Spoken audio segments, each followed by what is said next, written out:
Well, conversations about racism don't always come easy. Many times we never address the issues involving race. A Memphis artist decided to do something about it. In a new exhibit, he wants to get people talking about racism, not only in Memphis, but all over America.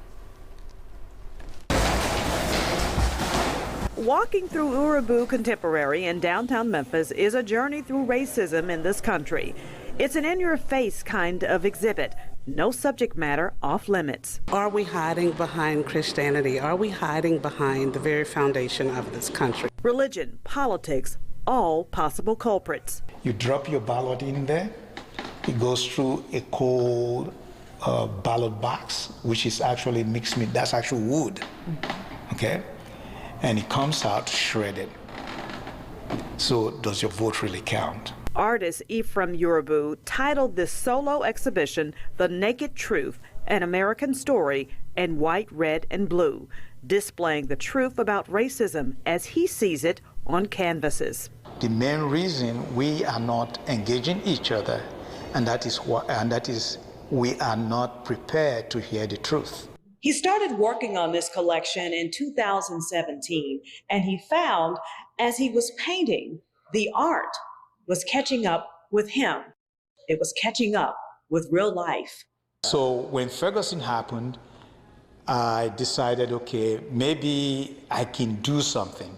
What can I do? I felt I'm too old to be out there demonstrating anyhow, but I have a tool. I have a gift, which is my art.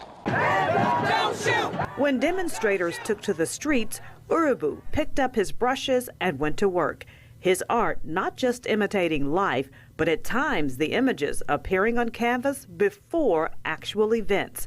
Take this painting. The subject looks remarkably similar to that of George Floyd, but Urubu completed it in 2019, before Floyd would become a household name after dying at the knee of a Minneapolis police officer. George Floyd happened last year, right? This piece I completed and it was in storage. I pulled this piece out 2 weeks ago and I go, oh my God, his face is right on that piece. But who knew about George Floyd when I did it? Only a sampling of the exhibit hangs in his small downtown gallery. There are 55 pieces in all. The complete show travels to Nashville's Belmont University in August, and then it's on to other colleges around the country. University of Memphis President Dr. David Rudd attended the exhibit's pre-opening and says it will make a return to Memphis so every painting can be displayed here as well. We actually are having in September a first-time symposium on race relations in America, where we're unveiling an MLK speech that was donated to us, and that'll happen in September. I can give you more details later.